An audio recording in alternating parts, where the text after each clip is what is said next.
매일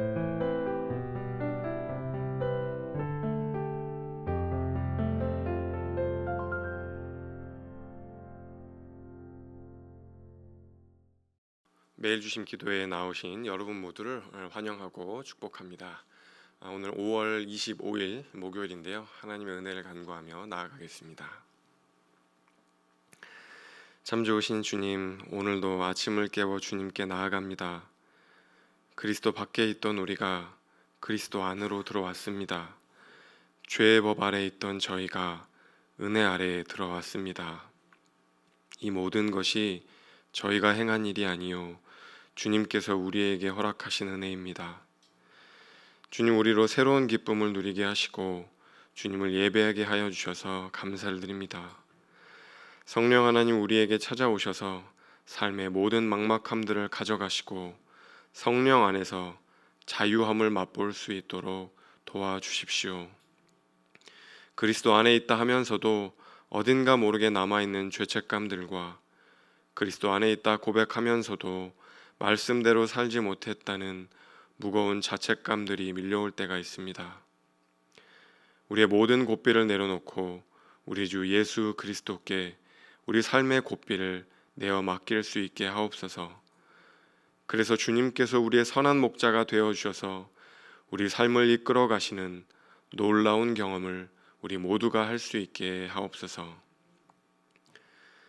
주님, 낫지 않을 것 같은 질병으로 아파하는 환우들이 있습니다.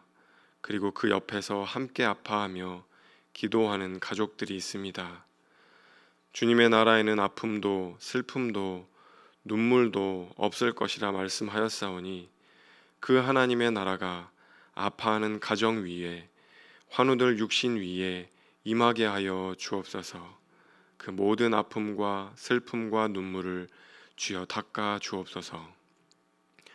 먼 이역 땅에서 살아가는 이들과 그 자녀들을 그리워하여 살아가는 부모님들도 있습니다. 우리의 육신의 힘이 미치지 않는 그곳에서 하나님의 손길이 비로소 시작되기를 원합니다. 우리 성도들과 자녀들을 굽어 살펴주셔서 하나님의 손길이 미치지 않는 곳은 단 한 평도 없다는 사실을 우리 모두가 인정하게 하옵소서. 이제 주님 앞으로 나아갑니다. 주님, 말씀하여 주십시오. 저희가 듣겠습니다. 말씀을 붙잡을 수 있는, 그리고 그 말씀을 붙잡고 살아갈 수 있는 그런 하루, 그런 예배가 될 수 있도록 이 시간 동행하여 주옵소서. 감사드리며 예수 그리스도의 이름으로 간절히 기도하옵나이다. 아멘. 오늘 하나님께서 우리에게 주시는 말씀은 민수기 35장 22절에서 34절까지의 말씀인데요. 오늘 22절에서 29절까지만 읽도록 하겠습니다. 제가 한 절, 여러분이 한 절 읽고 29절은 합독하겠습니다. 악의가 없이 우연히 사람을 밀치거나 기회를 엿봄이 없이 무엇을 던지거나 보지 못하고 사람을 죽일 만한 돌을 던져서 죽였을 때 이는 악의도 없고 해하려 한 것도 아닌즉 회중이 친 자와 피를 보복하는 자 간에 이 규례대로 판결하여 피를 보복하는 자의 손에서 살인자를 건져내어 그가 피하였던 도피성으로 돌려보낼 것이요 그는 거룩한 기름 부음을 받은 대사등이 죽기까지 거기 거주할 것이니라. 그러나 살인자가 어느 때든지 그 피하였던 도피성 지경 밖에 나가면 피를 보복하는 자가 도피성 지경 밖에서 그 살인자를 만나 죽일지라도 피 흘린 죄 없는 이는 살인자가 대제사장이 죽기까지 그 도피성에 머물러야 할 것임이라. 대제사장이 죽은 후에는 그 살인자가 자기 소유의 땅으로 돌아갈 수 있느니라. 이는 너희의 대대로 거주하는 곳에서 판결하는 규례니라. 아멘. 아멘. 오늘도 어제에 이어서 민수기 35장 이제 뒷부분을 읽겠습니다. 계속해서 도피성에 대한 그런 규례들이 오늘 이렇게 쭉 나오고 있는데요. 어제 우리가 도피성에 대한 부분들 좀 이렇게 살펴봤었죠. 도피성은 누구네 성읍 안에 있었죠? 레위인의 이제 성읍 안에 있었습니다. 도피성은 몇 개가 있었죠? 이제 레위인의 성이 이제 그렇게 48개가 있었고, 도피성은 6개, 6개가 이제 있었어요. 이 도피성이 특정 지역에 몰려 있는 것이 아니고 어떻게 됐었죠? 요단강 동편이랑 서편에 이렇게 골고루 분포가 돼 있었죠. 총 6개가 있었는데 요단강 동편에는 3개, 요단강 서편에도 3개. 그래서 이렇게 골고루 퍼져 있었죠. 왜 골고루 퍼져 있어야죠? 이렇게, 그쵸? 누명을 쓰거나 혹은 또 이렇게 사람을 죽인 사람들이 재판을 받기 전까지 거기서 이제 피해서 도망가서 숨어 있어야 되는데, 어디 먼 곳에 떨어져 있으면은 뭐 도망가기 전에 이미 그 보복 살인을 당할 수도 있잖아요. 그러니까 이제 그렇게 하지 말고 그 사람들이 사는 그 인근 지역에 이렇게 숨을 수 있도록 이렇게 골고루 도피성이 분포되어 있다는 것을 우리가 어제 이제 보았습니다. 이제 오늘 도피성 이제 두 번째 시간인데요. 여러분, 도피성을 생각할 때 우리가 오해하면 안 되는 게요, 어떤 죄를 지어도 다 용서가 된다, 거기 숨어도 된다, 이런 의미가 여러분 아닙니다. 그런 게 아니라는 걸 이제 어저께 이제 좀 봤었죠. 모든 죄를 지었어도 다 용서해주고 피하게 해주고 숨게 해주는 그런 곳이 도피성이 아니라는 거예요. 고의로 계획적으로 사람을 죽이면 그 사람을 도피성에서 오랜 시간 동안 보호해줘야 하나요? 그렇지는 않은 거예요. 그런 사람들은 마땅히 죗값을 치러야 해요. 어떤 사람들요? 고의로, 일부러, 계획적으로 사람을 죽인 경우는 일시적으로는 재판을 받는 기간 동안 숨겨줄 수 있지만, 그 기간을 넘어가면 재판을 받고 나서 유죄다, 고의로 죽였다 그러면은 그 사람은 바로 죗값을 치러야 하는 거예요. 누가 보석금을 통해서 풀려나게 할 수도 없어요. 당시 고대 근동에는 그런 법이 있었거든요. 근데 이스라엘에서는 그게 안 되는 거예요. 사람을 죽였으면 그 자기의 생명, 피값으로 그 죄값을 치러야 하는 게 이스라엘의 법이었어요. 그러니까 한 사람 한 사람의 생명이 너무나 소중하기 때문에 하나님께서는 그냥 넘어가는 법이 없다. 이제 그건 우리가 꼭 기억을 해야 합니다. 반드시 죄값은 치러야 하는 거예요. 그런데 이제 고의로 사람을 죽인 게 아니라 이제 이런 경우가 있잖아요. 일부러 한 게 아니라 어쩌다 보니까 우연히 우발적으로 본의 아니게 그렇게 이제 사람이 죽는 경우가 생길 수 있잖아요. 여러분, 그거를 오늘 용어로 뭐라 그래요? 과실치사, 그렇죠? 과실치사. 죽지 않고 그냥 피해만 당했으면 과실치상, 그렇죠? 근데 사람이 죽으면 과실치사, 이렇게 이제 되는 거죠. 성경에도 그런 예들이 좀 나와 있어요. 신명기에 보면은 이제 뭐가 나와 있냐면, 이제 나무를 패는데 그때 당시에 이제 나무를 패면 이제 도끼로 이렇게 팰 거 아니에요. 도끼를 패다가 이 도끼 날이 쑥 빠진 거예요. 그래서 앞에 있는 사람, 옆에 있는 사람한테 날아가 갖고 탁 맞아 갖고 이제 사람이 죽게 되는 경우에 어떻게 할 거냐? 사람은 어쨌든 죽었잖아요. 근데 이제 고의로 누군가를 죽인 건 아니란 말이에요. 이제 그런 경우에는 보복을 하면 안 되고, 그런 경우에는 이제 도피성에서 이 사람이 이제 숨어서 감금돼서 이제 살 수 있도록 해주는 거죠. 사람의 생명을 죽이지는 못하게 이제 하고, 하지만 누군가 죽기는 죽었으니까 뭔가 이제 그 도피성에서 어떻게 보면 죗값을 치르는 거기는 하지만 이제 그 사람의 생명을 빼앗지는 못하도록 이렇게 보호해 주는 거죠. 그런 규정들이 신명기에도 있어요. 그렇게 이제 우연히 우발적으로 죽은 경우에, 그런 경우에는 도피성에서 숨겨줄 수 있게 이제 하는 거죠.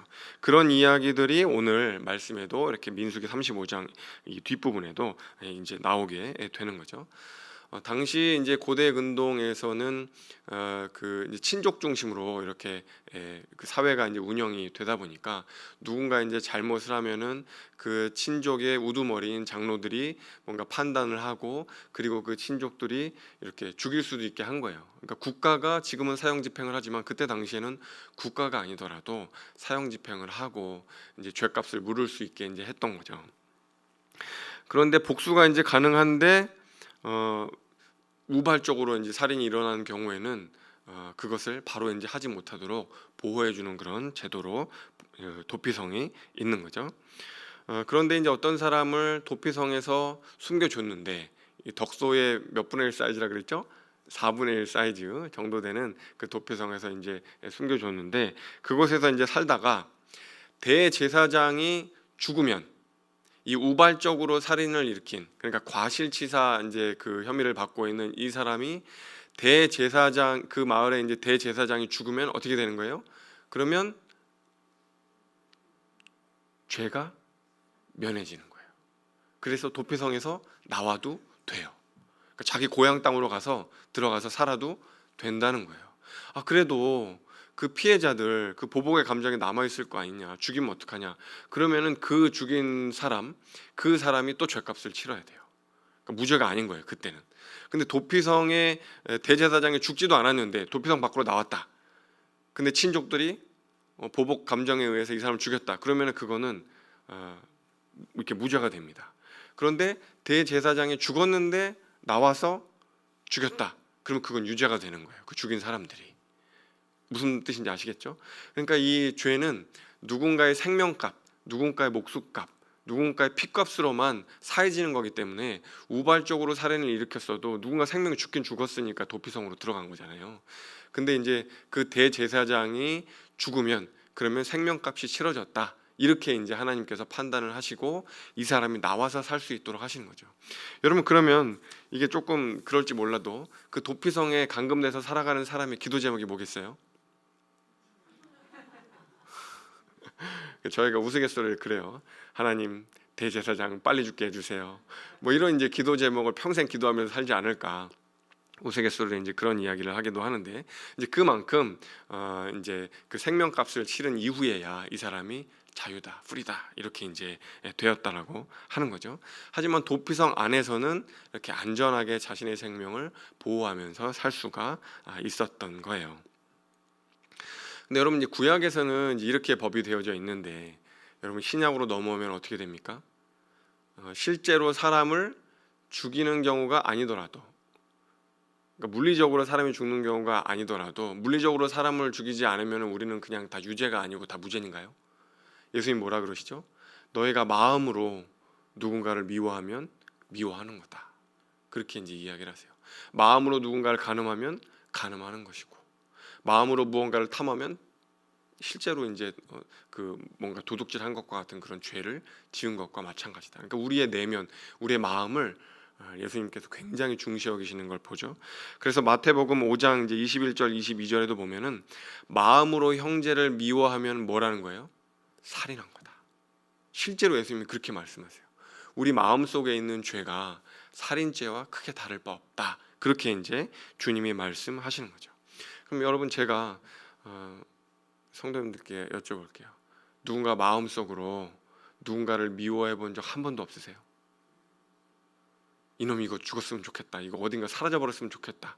이런 생각 해본 적 한 번도 없으세요? 한 번쯤은 있으시죠? 그죠? 한 번쯤은 있으실 거예요. 없다 그러시면은 바로 이제 승천하셔야 됩니다.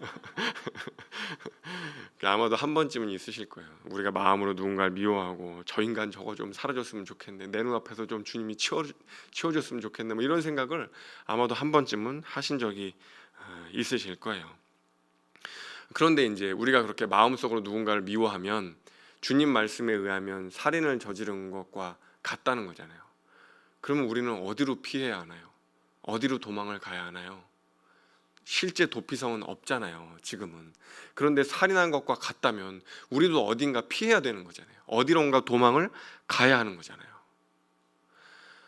하나님이 그냥 다 용서해 주실까요? 죄를 지었는데 그냥 막 다 용서해 주실까요? 다 품어줄게, 다 괜찮아. 그리고 그냥 어떤 죄를 지었어도 그냥 다 괜찮아, 그리고 그냥 다 품어주실까요? 그렇지는 않죠. 왜냐하면 하나님이 공의로운 하나님이시고 정의로운 하나님이시고 심판주 하나님이시기 때문에 하나님이 그냥 무조건 다 괜찮다고 말씀하시지는 않아요. 그리고 우리도 그것을 알고 있습니다. 하나님의 정의와 공의가 얼마나 무서운 것인지 성경책을 창세기부터 쭉 읽다 보면 그 하나님의 공의에 대해서 눈뜨게 되면 우리 안에 두려운 감정, 무서운 감정이 찾아들게 되기도 해요. 그래서 숨거나 도망치기도 하죠. 아담도 그랬고요, 여러분 가인도 그랬고 다 그렇게 돼요. 근데 바로 그때 주님께서, 하나님께서 우리를 붙잡고 우리를 잡으셔서 우리에게 죄값을 물으시고 보복자들처럼 우리를 죽이고 보복하는 대신에 주님께서 우리를 두 팔로 끌어안으시고 어떻게 해요? 내가 너의 죄를 대신해서 십자가로 가겠다. 내가 너의 죄를 대신 끌어안고 내가 그 생명값을 치르겠다. 주님께서는 그렇게 말씀하시는 거죠. 그리고 우리가 그 주님을 받아들일 때 이제 너의 죄가 용서되었으니 평안히 가라. 집으로 돌아가라. 고향으로 가서 평안히 살아라. 구약으로 치면은 주님께서 우리에게 그런 말씀을 들려 주시는 겁니다. 그러니까 여러분 이런 거죠. 우리에게 사형 선고를 하시고 사형을 집행하셔야 하는 그 사형 집행인이 어떻게 된 거예요? 우리를 대신해서 십자가에서 죽으신 거죠. 대신 심판을 받으신 거예요. 대가는 이미 지불되었습니다. 여러분 그래서 로마서 8장 1절에서 뭐라 그러죠? 그리스도 예수 안에 있는 자에게는 결코 정죄함이 없느니라. 그리스도 예수 안에 있는 자에게는 결코 정죄함이 없느니라. 그리스도가 우리의 영원하고 유일한 도피성이 되십니다. 그리스도가 우리의 영원하고 유일한 도피성이 되세요. 우리가 그런 은혜를 받은 사람들입니다. 여러분 그러면 어떻게 살아야 할까요? 우리의 행위나 어떤 공로 때문에 받은 은혜가 아니잖아요. 그저 하나님이 우리에게 값없이 주신 은혜잖아요. 그럼 여러분 어떻게 해야 할까요? 우리가 받았던 은혜를 또 다른 이들이 누리고 살 수 있도록 우리가 있는 공간을 그렇게 만들어야죠. 우리가 교회에 있다고 하면은 하나님 저의 죄값을 제가 분명히 죄인인데 하나님이 그 죄를 대신 치르고 용서해 주셨습니다. 하오니 은혜를 받고 그냥 나 혼자만 감사하고 살아가는 것이 아니라 또 다른 이도 이 은혜를 누릴 수 있도록 또 다른 이도 이 용서의 은혜를 경험할 수 있도록 하나님 우리 교회에서 내가 그 몫을 감당하게 해주십시오. 우리 교회가 도피성이 되기를 소망합니다. 우리 교회가 피난처가 되기를 소망합니다. 어떤 사람이 누구든지 간에 어떤 일을 행하였든지 간에 교회로 들어올 수 있도록 교회 안에서 하나님을 예배하고 교제하며 살아갈 수 있도록 하나님 제가 그 역할을 감당하겠습니다. 주님이 우리를 있는 모습 그대로 품어주셨던 것처럼 어떤 누군가가 교회 안으로 들어오겠다 할 때도 이거 해야 되고 저거 해야 되고 이렇게 해야 되고 저렇게 해야 되고 그렇게 하지 않고 있는 모습 그대로 품을 수 있도록 노력하겠습니다. 그렇게 이제 우리가 기도하고 또 고백하며 우리 교회가 그런 교회가 될 수 있도록 우리에게 맡겨주신 작은 분량들을 감당하는 거죠. 그게 도피성인 예수 그리스도의 은혜를 경험한 우리들이 해야 될 몫인 거예요. 교회에서는 그렇게, 또 가정에 돌아가면 가정에서 우리가 부모로서 또 남편으로서 아내로서 우리 자녀들이 또 배우자들이 가족들이 그렇게 우리 가정이 도피성이 될 수 있도록 또 각자의 가정에서 맡은 바 역할을 감당해야 하는 거죠. 본 헤퍼라는 독일의 신학자가 그런 이야기를 했어요. 교회는 뭐냐? 교회는 아주 의롭고 경건하고 거룩한 사람들의 모임이라고 일단 생각하면 안 된다는 거예요. 교회는 용서받은 죄인들의 공동체입니다. 그렇게 얘기를 하는 거예요. 여러분 맞죠? 그 용서받은 죄인들의 공동체라는 바탕 위에 우리의 경건 훈련을 쌓아가는 것이지 처음부터 막 거룩을 요구하고 그렇게 하면 누가 교회 안으로 들어올 수 있겠어요? 그러니까 우리가 받았던 그 은혜를 생각하며 우리가 용서받은 죄인들이라는 것을 기억하며 또 다른 누군가에게 은혜를 베풀 수 있는 우리 귀한 성도님들 되실 수 있기를 간절히 소망합니다. 기도하겠습니다.